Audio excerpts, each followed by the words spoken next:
பயணிகள் என்றாலே பயணம் செய்பவர்கள். எதிலெல்லாம் அவர்கள் பயணம் செய்கிறார்கள் என்றால் கப்பல், விமானம், பேருந்து, ரயில், கார், ஆட்டோ, சைக்கிள்,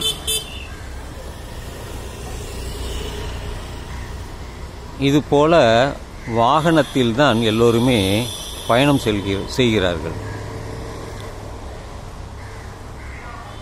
காரில் போகும்பொழுது சீட்டு பெல்ட் பாதுகாப்பிற்காக அவர்கள் ஒரு பெல்ட் போட்டுக்க வேண்டும் என்பது கட்டாயமாகப்பட்டுள்ளது.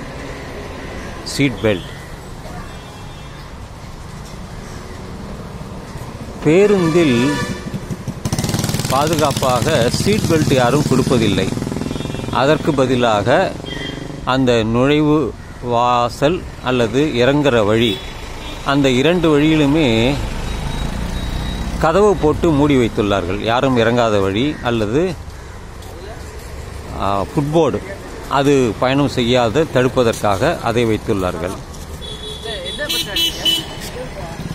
ஆட்டோவில் எடுத்துக்கொண்டால் கூட ஆட்டோவிலும் அவர்கள் கதவு வைத்துள்ளார்கள். வெளியே போக முடியாத அளவிற்கு அல்லது இரும்பு பார் வைத்திருக்கிறார்கள் அல்லது கதவையே வைத்திருக்கிறார்கள். ஆனால் முக்கியமாக நான் சொல்லக்கூடிய ஒரு விஷயம், இந்த ஓட்டுநர்கள் இருக்கார்கள்ல, எந்த ஓட்டுநருக்குமே சீட் பெல்ட் இல்லை. இது ஒரு விழிப்புணர்வாக கொண்டு வர வேண்டும் என்பதற்காகத்தான் இந்த வீடியோவை நான் பதிவு செய்கிறேன். ஒரு காலத்தில் பேருந்தில் கூட டிரைவர்கள் சீட் பெல்ட் போட்டுக்கொண்டார்கள். காரில் கட்டாயமாக போட்டுக்கொள்கிறார்கள். பயணிப்பவர்களும் போட்டுக்கொள்கிறார்கள். ஆனால் இந்த ஆட்டோவில் பயணிப்பவர்கள், ஆட்டோவை ஓட்டுநர்கள், அவர்கள் சீட் பெல்ட் போட்டுவதில்லை. ஏனென்றால் பிரயாணிகளுக்கு சீட்டு பெல்ட்டு பாதுகாப்பாக கதவு இருக்கிறது. ஆனால் ஓட்டுநருக்கு அது இல்லை. அவரும் போட்டுக்கொள்ளலாம். இது ஒரு யோசனை தான்.